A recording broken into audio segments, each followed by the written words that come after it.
Donc, bonjour tout le monde. Aujourd'hui, en fait, on va continuer, bien sûr, sur l'apprentissage automatique, machine learning.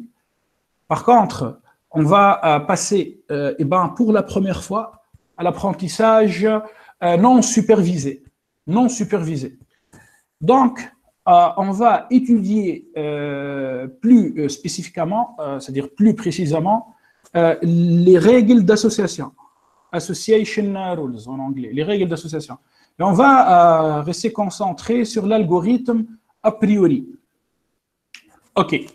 Maintenant, question, où on peut appliquer les règles d'association. En fait, on peut trouver les règles d'association dans le marketing, en e-commerce et en vente en détail, retail business. On trouve ça aussi dans ce qu'on appelle le web mining. Le web mining, c'est-à-dire quand toi, tu vas aller sur Internet, tu vas récupérer du texte, des commentaires. Et à partir de ces commentaires, à partir de ce texte, on va essayer d'extraire de l'information utile. Allez, donc le plan, je vais commencer pendant quelques minutes à faire un rappel. Ça veut dire quoi, machine learning? Enfin, rapidement, on ne va pas tarder. Et puis, je vais passer à l'apprentissage non supervisé. Et puis, on va commencer directement les règles d'association. Les codes seront à la fin. Enfin, une session de coding sera à la fin une séance de coding, voilà, une session de coding. Et on va travailler avec Python. Allez, un petit rappel sur le machine learning. Donc, le machine learning, ou bien apprentissage automatique, permet d'expliquer le passé et de prédire le futur. Bien sûr, nous, on ne va pas utiliser un crystal ball pour prédire le futur. Au contraire, on va travailler avec des données. On va utiliser des données passées, laissées par les clients, laissées par les utilisateurs d'un site web pour prédire leur comportement futur. Ainsi, la modélisation du futur, la prédiction du futur se base sur de la modélisation. C'est-à-dire, on va fabriquer des modèles. Régression linéaire, régression multilinéaire, arbre de décision, random forest, ce sont des modèles. Et des algorithmes. Et ces modèles et ces algorithmes se basent sur les données passées. Encore une autre fois, sur les données passées. Le machine learning est un domaine multidisciplinaire. On trouve la statistique, on trouve le data mining, on trouve les bases de données, on trouve l'informatique. La valeur ajoutée du machine learning est souvent très grande. C'est-à-dire, l'information extraite à partir de ce domaine, à partir de l'application de cette discipline, ces informations valent de l'argent. Je pense que maintenant, pendant cette crise de Covid-19, tout le monde veut prédire le futur, veut prédire les courbes de mortalité et des cas confirmés. Pour demain, après-demain, dans 2 semaines, pour savoir est-ce qu'on va prendre des décisions économiques, politiques, est-ce qu'on va déconfiner, est-ce qu'on va lancer peut-être la production, est-ce que Air France va sortir de sa crise, par exemple. Donc, prédire le futur est hyper important. Actuellement, nous sommes en train de produire beaucoup de données, donc ça c'est normal, et je vais vous envoyer une présentation préparée pour vous montrer, c'est-à-dire la taille de ces données. Et le but, c'est d'extraire des connaissances tangibles. Le but, c'est d'extraire des choses vraiment essentielles, enfin des choses compréhensibles. Les analystes, comme vous, les business analysts et les data scientists, peuvent aller du machine learning, transformer ces connaissances extraites en produits à vendre. C'est-à-dire, toi, à la fin de la journée, qu'est-ce que tu vas vendre? Bon, si tu es data scientist, tu vas vendre les codes et l'interprétation, ou uniquement le code. Si tu es business analyst, tu vas vendre les décisions. Tu vas vendre en fait des analyses aux décideurs. Et ces décideurs seront tes clients. Et les décideurs, les clients vont utiliser ton travail, tes rapports, tes analyses pour améliorer, pour augmenter le profit. B. Le machine learning, en fait, entre autres, car il y a des gens qui divisent plus que ça. Donc, le machine learning contient l'apprentissage supervisé. Nous avons vu la régression, nous avons vu la classification. Il y a aussi le ranking. Il y a ce qu'on appelle l'apprentissage semi-supervisé. Il y a l'apprentissage renforcé. On verra ça l'année prochaine, l'apprentissage renforcé.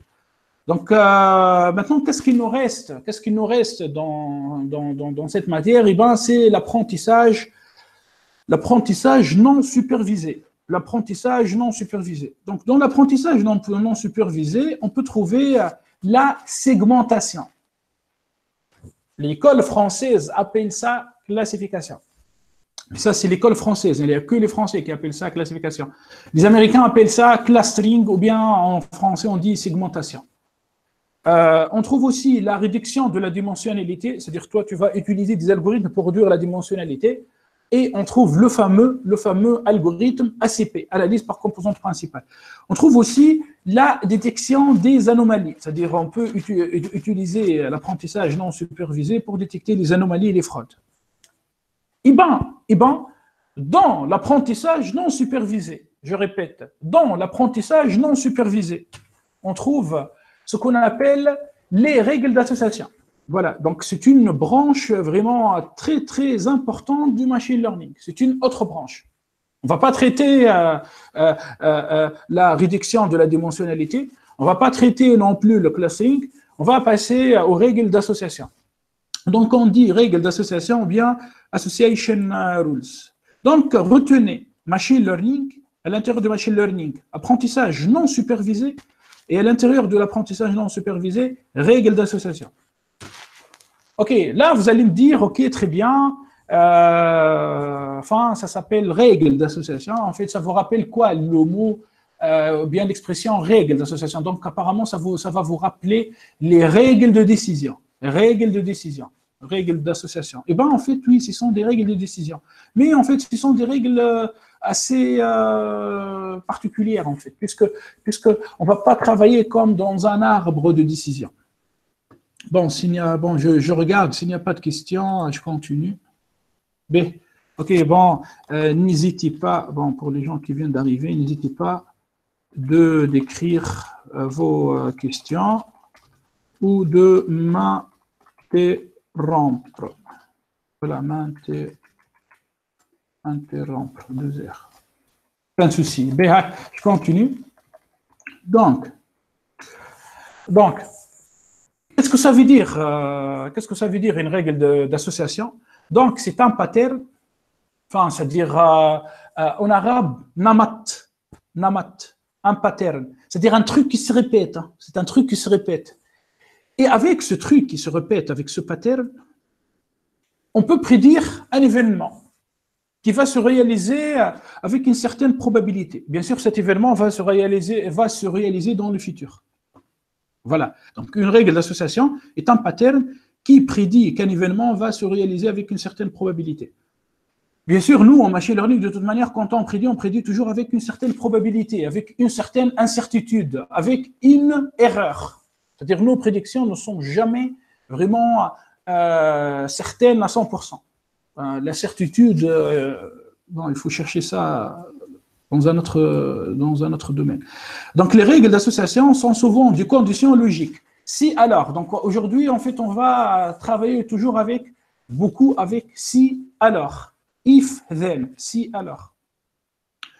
Ces conditions permettent de trouver des relations entre les différentes composantes des données éparpillées dans une base de données. C'est-à-dire, aujourd'hui, on va prendre une base de données, à partir de cette base de données, on va essayer de sortir les liens, les relations cachées. Allez, sans perdre du temps, je vais vous montrer une base de données. Voilà, ça c'est une base de données. Apparemment, vous avez compris, hein, c'est une base de données ici. Quand tu lis ici, milk, energy bar, mineral water, mineral water, low fat yogurt. Enfin, d'après vous, c'est quoi ça? C'est un avocat, hein? C'est-à-dire, c'est une base des lois. Il y a des lois ici. Est-ce qu'on est en train de trouver des commentaires sur Facebook? Eh bien, nous sommes en train de voir des paniers. C'est-à-dire, ce client, hein, c'est-à-dire le client numéro 2, donc je vais zoomer un peu. Attendez. Le client ici, numéro 2, hein. Ce client, il a acheté du burger. Il a acheté ce produit, meatballs, eggs, voilà. Puis il n'a rien acheté. Vous avez compris? Donc, notre base de données aujourd'hui, en fait, ce sont des produits. Enfin, ça s'applique directement dans le domaine du retail business, du e-commerce. Ce client, il a acheté plein de produits. Olive oil et tout. Hein. Apparemment, c'est un chariot. Hein. C'est un panier à chariot dans un grand supermarché. Et ainsi de suite. Mais je reviens maintenant au cours. Eh bien, ces conditions, if alors, ces conditions, if alors, le but de ces règles d'association, c'est de trouver ces conditions, permettent de trouver des relations entre les différentes composantes. Les composantes ici éparpillées, je répète, ce sont les produits. Enfin, je vous donne un exemple. Imagine, toi, tous les jours, tu achètes chamia, halib, khobz. Chamia, halib, khobz. Un jour, en fait, après 2 semaines, tu achètes chamia, halib, khobz. Eh bien, imagine, tu achètes que chamia et halib. Eh bien, en fait, peut-être l'hôtesse ou bien le caissier qui travaille dans le supermarché va te dire, monsieur, mais vous avez oublié halib, vous avez oublié le lait. Hein. D'habitude, vous achetez toujours 3 choses associées. Donc, les règles d'association permettent de trouver cette association. Les règles d'association permettent de trouver l'association entre chamia, halib et khobz. Voilà. OK. Donc, on va faire ça aujourd'hui. En gros, on va faire ça aujourd'hui. Ces règles d'association permettent de trouver les relations entre les objets fréquemment utilisés ensemble. Chamia, halib, khobz. Donc, les règles d'association permettent de trouver tous les ensembles des items. Donc, attention, en fait, maintenant au vocabulaire, au jargon.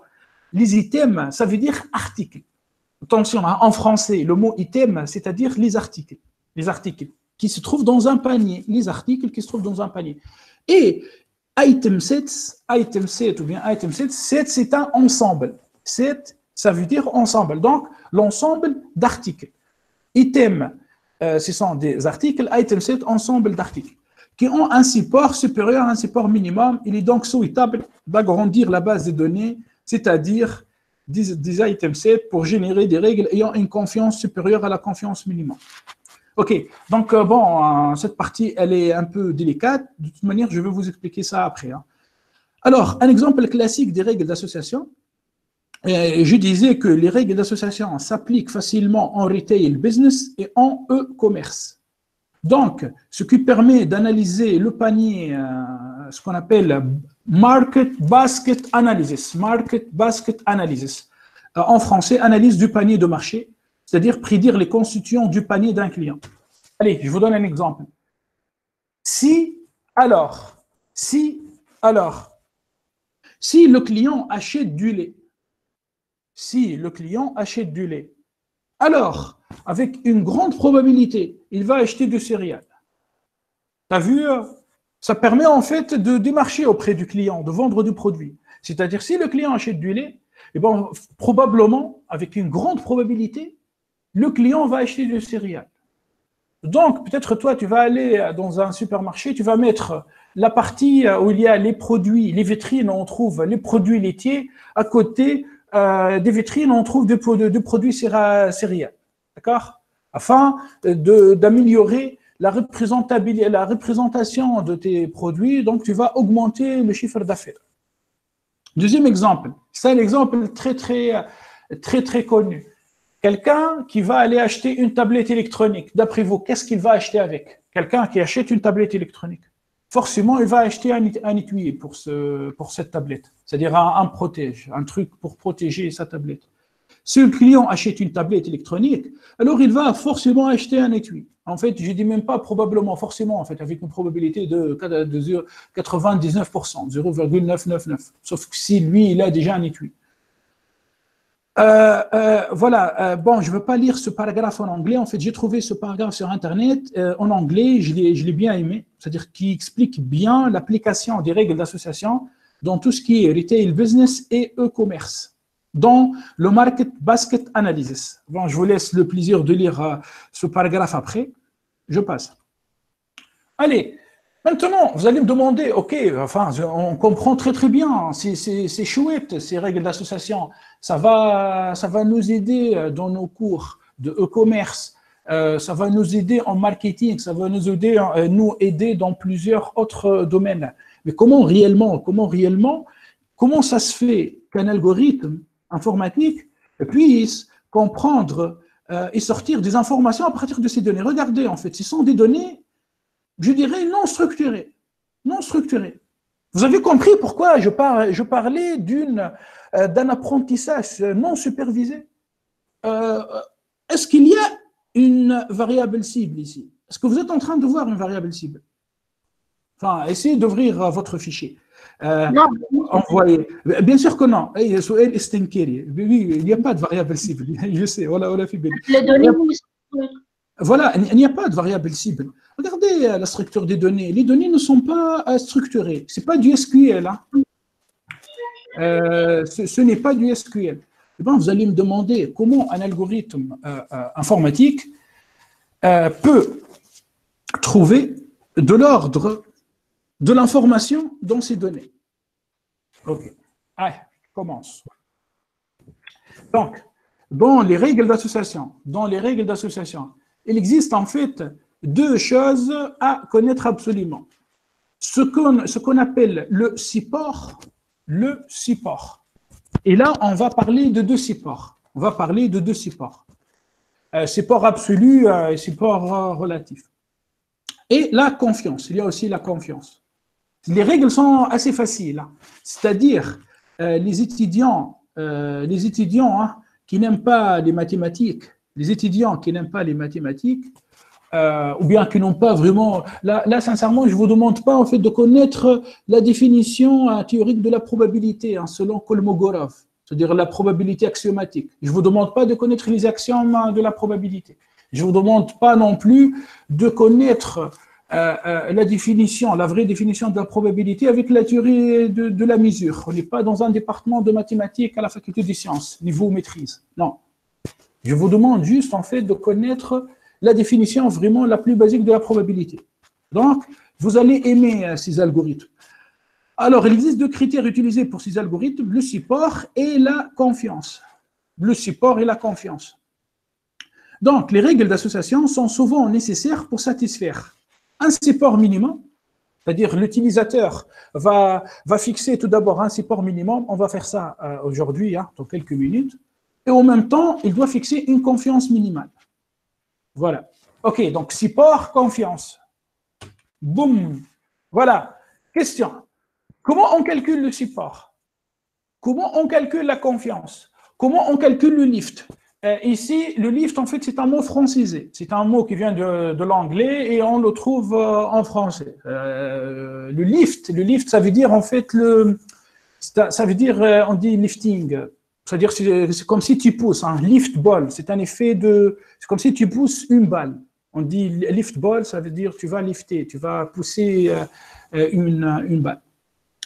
Mais regardez, ce slide est hyper important. Hein. Vous pouvez marquer en rouge sur votre cours. Ce slide est hyper important. Et ben, on trouve quoi? On trouve en fait ici une règle d'association, a rule, association rule. OK?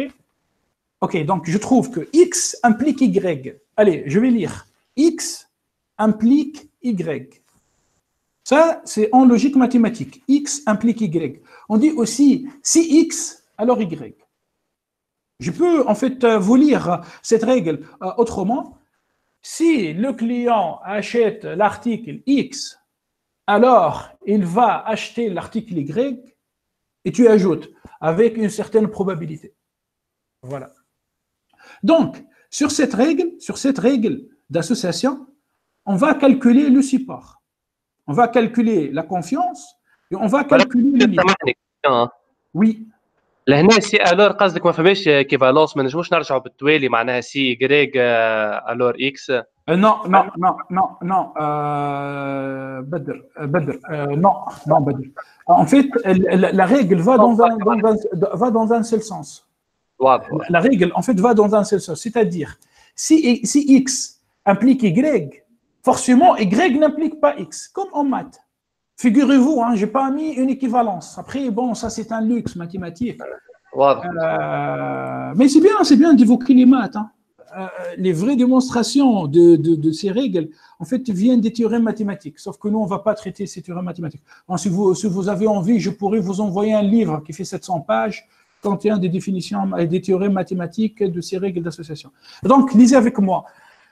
X implique Y. Ça, c'est pour un mathématicien. Quelqu'un d'autre va dire, un informaticien, si X, alors Y. Un informaticien, si, sinon, si, sinon, sinon, si. If, then, if, then.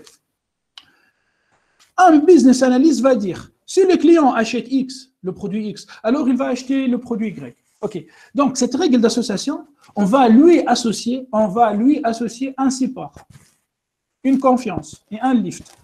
OK. Pour le support, permettez-moi voilà, de vous montrer, en fait, il existe deux supports. Il y a ce qu'on appelle un support absolu, il y a ce qu'on appelle un support relatif.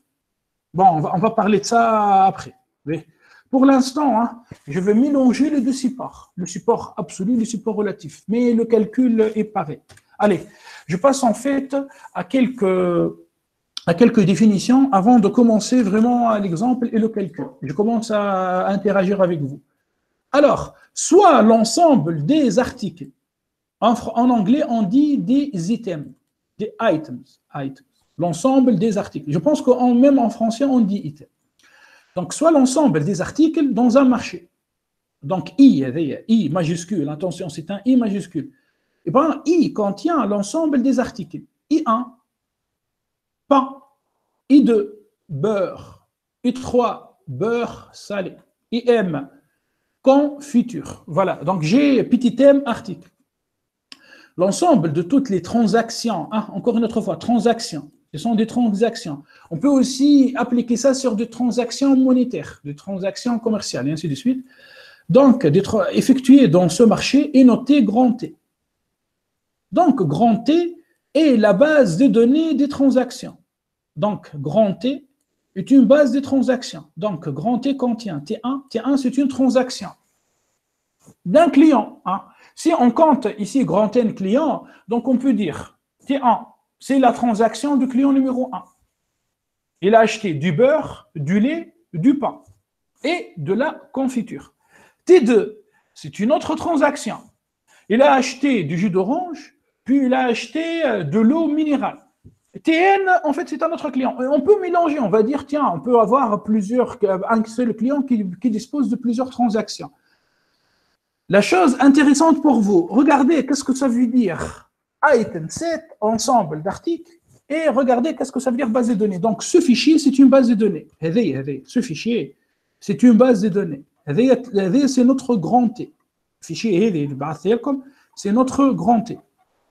Maintenant, c'est quoi, qu'est-ce que ça veut dire une transaction?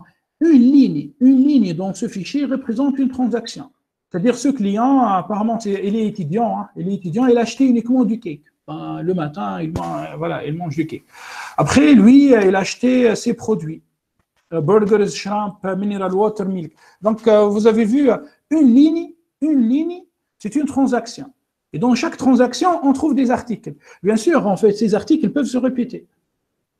Quand l'ensemble d'articles ou les articles ne se répètent pas, on appelle ça item set. Voilà, j'espère que j'étais clair. Donc, chaque TI, chaque transaction I est un ensemble des items d'articles. Par définition, TI est inclus dans I. Enfin, c'est logique. L'article, quand toi tu vas aller acheter, tu vas acheter des trucs dans un supermarché, tu vas acheter 3 ou 4 trucs, ces 4 trucs, ces 4 articles se trouvent dans le supermarché. Et chaque transaction possède un identifiant. Ça vient d'où? Eh bien, ça vient du BI, the Business Intelligence. Et plus spécifiquement, vient d'où? Il vient en fait d'un ERP? Non, ça vient du CRM. L'identifiant de la transaction ici vient en fait d'un système CRM, Customer Relationship Management. Customer Relationship Management. Toi, imagine-toi, tu travailles chez Leclerc, tu travailles chez Carrefour, tu travailles chez Géant, tu travailles chez Marché U. Eh bien, ce supermarché est doté d'un Customer Relationship Management System, un système qui gère la relation avec les clients. Donc, quand toi, tu vas aller scanner un produit, c'est-à-dire au niveau de la caisse, eh bien, ce produit va être affecté on va lui affecter un identifiant. Donc, on parle d'un TID, donc identifiant d'une transaction. Voilà, donc c'est clair apparemment pour vous, hein, c'est clair. Donc ici, nous avons les identifiants des transactions, les lignes, j'ai les transactions, et chaque transaction contient un ensemble d'articles. Bien sûr, cet ensemble, ces articles peuvent se répéter. À cet égard, qu'est-ce qu'on peut faire? Il faut récupérer l'ensemble d'articles qui ne se répètent pas. Allez, on commence en fait par un exercice simple.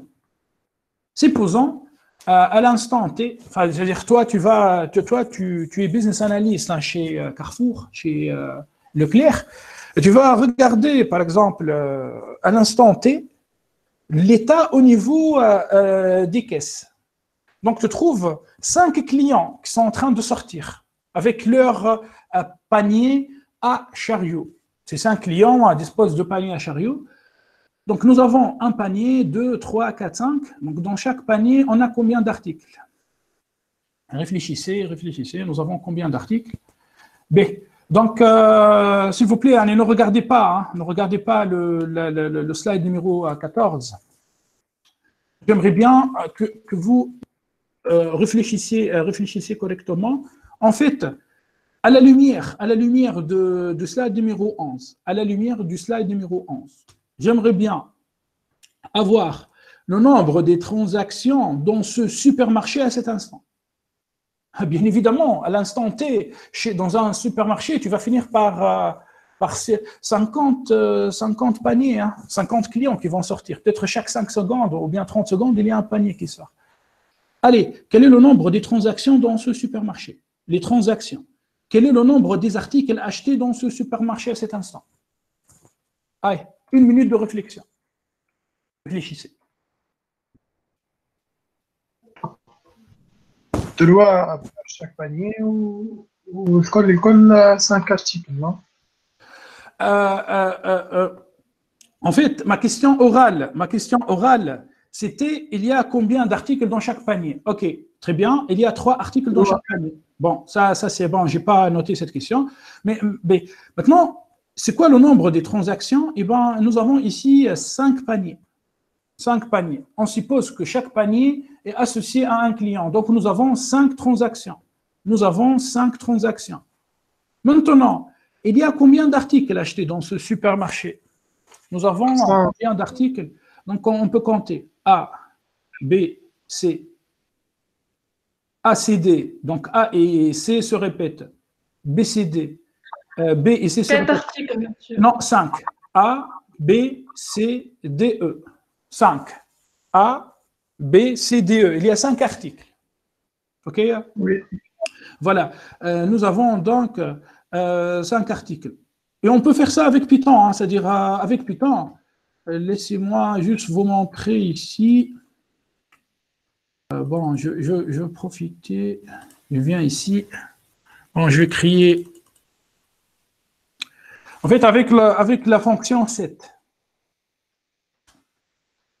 Avec set, imagine, hein, regarde, je te donne une liste, par exemple. Regardez, je te donne une liste qui contient A, qui contient la lettre A, qui contient, la lettre A, qui contient la lettre A. Puis je mets Z. Puis je mets Z, 2 fois Z. Puis je mets X, une seule fois. Puis je mets Y. Y. Voilà. Qu'est-ce qu'on remarque? On remarque en fait qu'il existe des lettres qui se répètent. A 3 fois, X une seule fois, Z 2 fois, Y 3 fois. Avec l'ensemble, avec la fonction set, c'est une structure de données en Python. Donc avec set en anglais, c'est-à-dire ensemble. Enfin, on est en train de travailler sur des ensembles. Alors, avec set, on peut récupérer un ensemble d'articles unique. Voilà, un ensemble d'articles uniques. Les articles ne se répètent pas. AAA, donc je finis par A, ZZ, je finis par Z, et ainsi de suite. Et cerise sur le gâteau, les lettres ici sont ordonnées, oui. Monsieur, شنو الفرق بين سيت وبين يونيك؟ Unique, non, en fait, c'est, bon, d'un point de vue, disons, informatique, d'un point de vue programmation, c'est une fonction qui se trouve en Python depuis 1994. C'est-à-dire c'est une fonction native dans Python, depuis les années 90. Par contre, Unique, c'est une méthode qui se trouve dans Pandas, dans un module. Bon, Unique, que fait Unique? Unique se trouve dans le module Pandas, permet vraiment de connaître le nombre d'articles uniques. Bon, c'est une méthode implémentée, peut-être elle n'est pas rapide. Set, non, Set donne aussi l'ensemble d'articles aussi uniques. Enfin, Set se trouve dans Python depuis 1994 dans le langage de programmation, alors que Unique, il faut utiliser un module. Voilà, donc en fait, je peux faire ça même avec une liste, par exemple, du mois, j'écris eggs, par exemple, j'écris milk, je vais répéter par exemple milk, je vais répéter milk,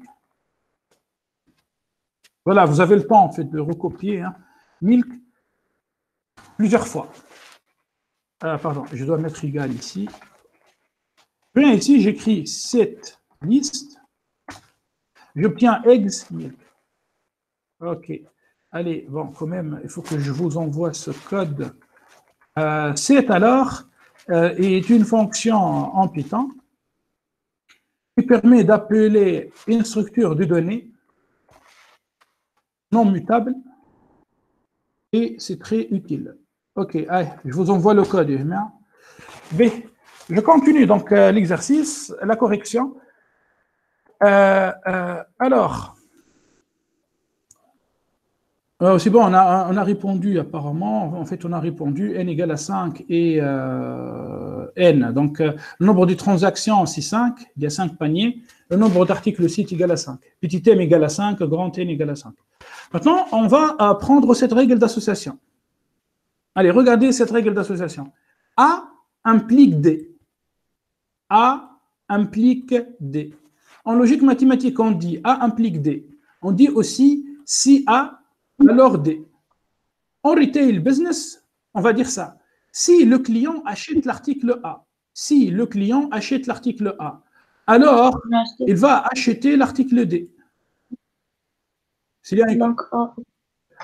le client achète l'article A, alors il va acheter l'article D. Question, calculer le support, la confiance et le lift de cette règle. Allez-y. On va essayer de calculer le support, la confiance et le lift. Donc, je commence en fait par le support de cette règle. A implique D. Regardez, le support de cette règle. A implique D. Tout d'abord, j'ai l'article A, j'ai aussi l'article D. Le support relatif d'une règle est défini par cette définition. C'est la fréquence de x inter y divisé par grand N. C'est quoi grand N? Attendez, apparemment il y a une interférence ici. Oui, Fatma, et le micro. C'est bon, couper le micro. B. OK. B, je continue. Nous avons vu que n est égal à 5, d'accord? Maintenant, c'est quoi la fréquence de A et D? Allez, on va calculer le nombre de fois, afin de calculer le support. On a besoin de la fréquence de A et D. Allez, cherchez-moi ici les paniers, le nombre des paniers contenant A et D en même temps. Là, j'ai BCE, non? A et D, oui. BCD, non? A et D, donc le deuxième panier et le quatrième panier. Tiens, donc la fréquence est égale à 2. C'est clair? La fréquence est égale à 2. Frec AD est égal à 2. Puis N, le nombre total des transactions est égal à 5. D'où le support est égal à 2 sur 5. Le support est égal à 2 sur 5. C'est clair. B. Je passe maintenant en fait à la confiance. La confiance est définie comment? La confiance, en fait, tout simplement, c'est la fréquence A et D, X et Y, divisée par la fréquence de A. Puisque nous, on cherche A implique D. Hein. Je commence par A. Donc, la fréquence de A et D sur la fréquence de A. Allez-y. On va chercher les paniers contenant uniquement A. Allez, j'ai un panier. ABC, 1. 3. ACD, 2. Et ADE, 3. Donc, j'ai 3 paniers. 3 paniers. Là, donc, la fréquence de A est égale à 3. Autrement dit, l'article A se répète dans 3 paniers sur 5. Maintenant, les articles A et D ensemble, les articles associés A et D se répètent uniquement 2 fois. Donc, la confiance, c'est 2 sur 3. Voilà. Maintenant, en fait, je passe au lift. Le lift, c'est tout simplement le support, d'accord, divisé par le support de X fois le support de Y. OK? On peut trouver une autre définition probabiliste du lift. Eh ben, c'est la probabilité de A inter B. Imagine, toi, tu as 2 événements, A et B. Donc, c'est la probabilité de A inter B sur A inter B en français, c'est A et B. A et B, c'est-à-dire le panier où on trouve A et D sur la probabilité de A fois la probabilité de B. Allez-y, on va calculer le lift. On va calculer le lift. Donc, le support de A, c'est 3 sur 5. J'ai 3A sur 5 paniers, 3 sur 5. Le support de D, 1, 2, 3. D se répète 3 fois, donc 3 sur 5. Le support tout court, c'est-à-dire le support de l'intersection. Le support de l'intersection, c'est 2 sur 5. Combien de fois se répète A et D? 2 fois, je divise par 5. 2 sur 5, on a calculé ça ici. Finalement, je fais 2 sur 5 divisé, un grand trait de quotient, par 3 sur 5 fois 3 sur 5. Après un calcul simple, j'obtiens 10 sur 9. Voilà, donc voilà comment je calcule le support, voilà comment je calcule la confiance, et voilà comment je calcule le lift. Mais maintenant, vous allez me demander pourquoi on calcule ces 3 grandeurs. En fait, ces 3 grandeurs vont nous permettre de déterminer les règles d'association. On va utiliser ça après, dans un algorithme a priori. Sinon, on est en train de remarquer que le support, en fait, c'est comme une probabilité. En fait, c'est un nombre, c'est le nombre des cas favorables sur le nombre des cas possibles. Donc, c'est une proportion, un quotient, une proportion. Et on peut dire avec une grande approximation qu'il s'agit d'une probabilité. Maintenant, le lift, en fait, est une vraisemblance. Likelihood en anglais, likelihood, c'est une vraisemblance. Donc, c'est pas grave si on dépasse 1. Si on dépasse 1, c'est pas grave. C'est une vraisemblance, un likelihood. B. On peut bien sûr, c'est-à-dire donc c'est bon, pour la règle A implique D, j'ai le support, la confiance et le lift. On peut maintenant calculer le support, la confiance, le lift pour les règles. C implique A implique C. Ici, je réponds à Badra. Il m'a dit, est-ce que si A implique A, est-ce que si C implique A, est-ce qu'on peut avoir A implique C? Eh bien, toi, tu peux montrer ici avec, par contre-exemple, que ce n'est pas vrai. Et on peut même écrire une règle d'association où on trouve plusieurs articles, c'est-à-dire B et C. C'est-à-dire, si le client achète l'article B et l'article C, B et C ensemble, est-ce que si le client achète B et C, est-ce qu'il va acheter D? Voilà. Donc, on peut calculer le support, la confiance, le lift.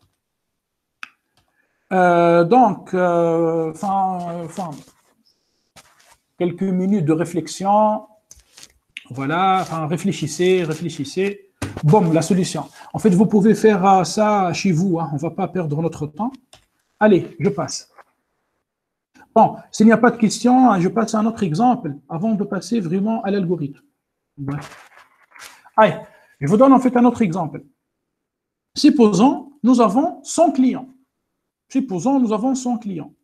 10 clients ont acheté du milk, du lait. 8 clients parmi eux ont acheté du beurre. Parmi 100 clients, nous avons 10 clients qui ont acheté du lait, uniquement du lait. 8 clients parmi ces 100 ont acheté du beurre. 6 clients ont acheté du beurre et du lait. On veut s'intéresser à cette règle d'association. Est-ce que si le client achète du lait, est-ce qu'il va acheter du beurre? Alors, on va calculer le support, la confiance et le lift. Enfin, quelques instants pour réfléchir. La réponse. Voilà, donc vous avez la réponse. Bien évidemment, je vous demande, par rapport à l'examen, ça sera pendant l'été, d'apprendre ces formules par cœur. Voilà, il faut apprendre ces formules par cœur. Et depuis tout à l'heure, je suis en train de vous entraîner sur ces formules. Donc, sur l'exemple A implique D, sur C implique A implique C, B C implique D. Et sur cet exemple. Donc, il est essentiel de connaître ces formules. B. Ayatawa. Maintenant, on a compris comment on calcule le support, comment on calcule la confiance et le lift, enfin la vraisemblance d'une transaction. Laissez-moi passer à un algorithme très connu en règle d'association. Et bien, ça s'appelle a priori. C'est un algorithme qui s'appelle a priori. À quoi ça sert cet algorithme? Cet algorithme permet de sonder, chercher, découvrir. N'oubliez pas, on est en apprentissage non supervisé. Nous sommes en train de travailler en apprentissage non supervisé. On n'est pas supervisé. C'est-à-dire, l'effet miraculeux de la variable cible, où on connaît l'état de nos clients, où on connaît, par exemple, les prix, a disparu. Il n'y a plus de variable cible. On est à l'aveugle. On est en train de travailler vraiment à l'aveugle. On ne sait rien. Donc, nous avons des données. Les données sont éparpillées. Il y a des structures dans les données, certes. Et nous, on veut essayer de sortir ces structures cachées. Le but est de sortir ces structures cachées, ces informations qui valent de l'or. Hidden structure. Donc, en fait, on va miner. C'est comme si tu es dans une mine, hein, tu es en train de trouver des diamants. Donc, cet algorithme va chercher les ensembles d'articles les plus fréquents. En anglais, to mine frequent item sets from transactional database for Boolean association rules. C'est-à-dire, on va travailler avec des règles d'association booléennes, si, alors, 1 ou 0, si, alors. On va travailler sur des bases de données des transactions. Dans un supermarché, il n'y a que des transactions. Dans une banque, il n'y a que des transactions financières ou bien des transactions d'un autre type, quoi. Et puis, toi, tu vas aller chercher les ensembles d'articles qui se répètent, les plus fréquents. Donc, on va définir un sous-ensemble d'un frequent item set. Cet sous-ensemble peut être constitué par deux articles, I1 et I2. Et bien là, nous avons une règle très très connue. C'est une règle, après je vais la répéter minimum 5 ou 7 fois. Enfin, dans plusieurs slides. Regardez cette règle en français. Tout sous-ensemble d'un ensemble d'articles fréquents doit être un ensemble fréquent. Voilà. En anglais, a subset of a frequent item set must also be a frequent item set. Donc, après, cet algorithme, c'est un algorithme itératif. Enfin, on va boucler sur ces données jusqu'à trouver vraiment les ensembles d'articles les plus fréquents. Et à partir de ces ensembles d'articles les plus fréquents, on va générer nos règles d'association. On va générer de l'information utile. Ce slide, en fait, contient plutôt voilà, une explication, en fait, sur l'algorithme a priori. Bon, c'est un peu théorique, hein. Je préfère donc passer directement à l'application de cet algorithme. Bon, je préfère, en fait, passer à l'algorithme, comprendre vraiment comment ça marche sur un exemple simple, puis revenir aux aspects théoriques de l'algorithme. D'accord? C'est plus parlant. Enfin, avec des business analysts, en fait, on travaille à l'envers. Enfin, avec les ingénieurs informaticiens, on commence par l'algorithme, puisqu'ils vont implémenter, et puis, bon, avec vous, on va inverser. Allez, on va commencer par un exemple simple. Dans le slide numéro 26, je vous donne une base de données contenant 1, 2, 3, 4, 5. 5 transactions. Nous avons 5 transactions. Donc, chaque transaction possède un identifiant. Chaque transaction possède un identifiant. 1, 0, 0, 2, 0, 0, 3, 0, 0, ainsi de suite. Dans notre fichier, eh ben, les identifiants, ce sont des nombres. 2142, 2143. Ici, c'est 100, 200, et ainsi de suite. Chaque transaction contient des items, des articles. L'article 1, 3, 4, 2, 3, 5, 1, 2, 3, 5, 2, 5, 4, 3, 5. Enfin, imaginez que 1, 3, 4, 1 peut représenter pain, 3, beurre, 4, lait, 2, je ne sais pas moi, tablette électronique, 3, étui, et ainsi de suite. Mais quand on regarde comme ça, est-ce qu'on trouve une variable cible? Bien sûr que non. Est-ce que les données sont structurées? Bien sûr que non. En fait, il n'y a pas de colonnes. Hein. J'ai deux colonnes. Une colonne qui contient les identifiants de chaque transaction, enfin l'identifiant de chaque transaction, et une colonne qui contient l'ensemble d'articles qui se trouvant dans chaque transaction. Allez, je commence par l'étape numéro 1. Allez, je mets l'algorithme a priori, étape numéro 1. Tout d'abord, on va aller chercher des ensembles candidats. Répétez après moi. On vient de parler des ensembles fréquents, les plus fréquents. Frequent item set. Oubliez ça pour l'instant. Pour l'instant, je suis en train de travailler sur des ensembles candidats. Candidate item set, les ensembles candidats. Donc, à partir de cette base de données, on va aller fabriquer un ensemble candidat. Mais, à chaque fois, je mets l'ensemble et je mets les supports. B. J'ai ici l'article 1, 3, 4. Puis je remarque que l'article 3 se répète. Puis je remarque que l'article 2 se répète. Puis l'article 5 se répète. Puis l'article 2 se répète encore. Bon, 4 ne se répète pas. Eh bien, il faut aller chercher l'ensemble d'articles uniques. L'ensemble d'articles uniques. Des articles uniques. Eh bien, c'est quoi l'ensemble des articles uniques? Tiens, regardez. 1, 2, 3, 4, 5. C'est-à-dire le client, il peut acheter l'article 1. Sinon, il peut acheter l'article 2. Sinon, il peut acheter l'article 3. C'est-à-dire, on va commencer doucement. On va commencer avec 10 clients qui vont acheter des articles séparés. Allez, passons maintenant au calcul du support. On va calculer le support de ces ensembles, ensemble par ensemble. Mais ici, attention.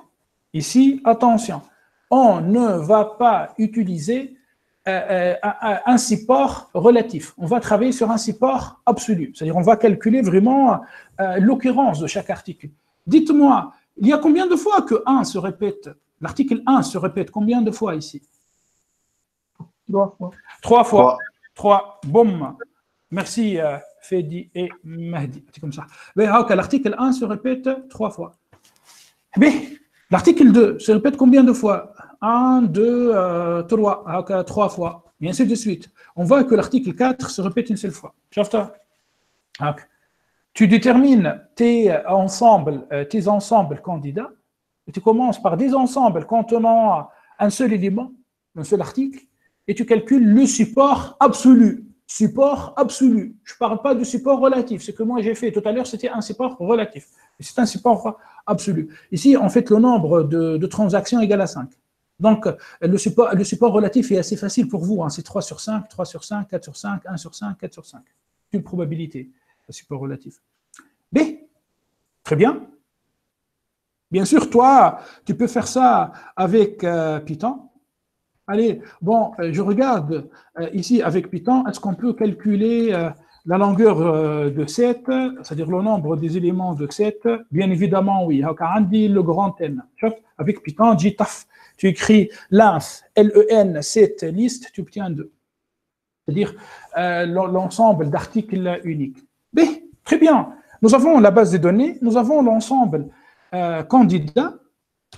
Qu'est-ce qu'on va faire? On va fixer un support minimum. On va fixer un support minimum. On va dire les articles qui ne se répètent pas au moins 2 fois, hein, on va les supprimer. Ça ne sert à rien. C'est-à-dire, je ne sais pas moi, toi, tu disposes dans ton supermarché d'un produit exotique. Enfin, donnez-moi un produit exotique. Exemple, en France, le hindi. Le hindi, c'est un produit exotique. Et je mets un kilo de hindi ب 35 €. الهندي هذاك اللي نحن ناكلوا فيه كل يوم في الصيف ما نعرفش بقداش الحاره ولا بقداش السطل بدينار ولا بالفيل. الكيلو في فرنسا ب 35 €. انت كان تحل انتربريز تصدر فيها الهندي لفرنسا تولي ملياردير. الهندي في فرنسا يجيبوا فيه من اسرائيل، يتباع بالكعبه، كعبه الهندي تلقاها ان كليون يبس عليه ان كادر انجينيور انفورماتيسيان يدخل في 5000 € في الشهر خارج بكعبه هندي خاطر سي تري شير الهندي. Eh bien, voilà, c'est un produit exotique. Tu as un client qui a acheté en fait, qui a acheté qui a acheté ce produit exotique. Eh bien, est-ce que tu vas baser tes règles d'association sur ce produit exotique? Bien sûr, bien évidemment que non. Alors, il est essentiel de fixer un support minimum. Et le support minimum ici est égal à 2. Donc, quand je fixe ce support minimum égal à 2, quel article je vais supprimer? Eh bien, je vais supprimer l'article numéro 4. L'article 4, l'ensemble contenant l'article 4 va être supprimé. Et boum, dans le slide numéro 32, eh bien, on va passer à ce qu'on appelle frequent item set, les ensembles d'articles les plus fréquents. Et malheureusement, c'est-à-dire heureusement pour nous, car ça va fausser nos algorithmes, on va voir que 4 est supprimé. Shaft, tu supprimes 4. Bien sûr, avec le support minimum égal à 2. Donc, imaginez si moi j'ai mis 4 au lieu de 2, j'aurais supprimé 4, 2 et 1. Voilà. Donc, c'était le slide numéro, c'était l'étape numéro 1. Et puis, qu'est-ce qu'on va faire? À partir de cette étape, on va continuer à travailler sur 1, 2, 3, 5. À partir des ensembles fréquents pour l'instant, 1, 2, 3, 5, 1, 2, 3, 5, qu'est-ce qu'on va faire? On va fabriquer des paires, un type dit avec un ensemble contenant un seul article, on va passer à un ensemble contenant 2 articles. Allez, je mets 1, 2, 3, 5.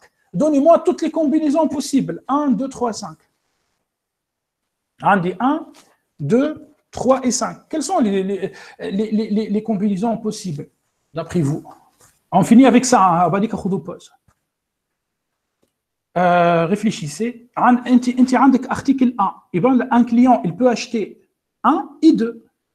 Il peut acheter 1 et 3. Il peut acheter 1 et 5. Il peut acheter 2 et 3. 2 et 5. Il peut acheter 3 et 5. Voilà. Donc, on finit par 1, 2, 3, 4, 5, 6. Donc, dans l'étape numéro 2, on va finir par un ensemble candidat ayant 6 ensembles. 6 ensembles, chaque ensemble contient 2 articles. Mais maintenant, vous allez me dire, car forcément, vous êtes en train de réfléchir en termes de probabilité, en termes de combinaison. Vous allez me dire, nous avons pris la combinaison 1 et 2. Pourquoi pas on prend 2 et 1? En fait, l'article, le client, c'est la même chose. Il va acheter l'article numéro 1 et l'article numéro 2, ou bien il va acheter 2 et 1, c'est la même chose. Alors, donc, dans l'algorithme, a priori, on ne s'intéresse pas à cette duplication 1, 2, 2, 1, non. 1, 2, c'est largement suffisant. Et on finit avec 6 ensembles. Et à partir de ces 6 ensembles, on va aller calculer le support. D'accord? Puis on va aller calculer, on va aller retenir en fait les ensembles les plus fréquents. On va continuer. Apparemment, c'est l'heure. Donc, on va arrêter ici et on va reprendre dans 15 minutes. Donc, je vais arrêter l'enregistrement.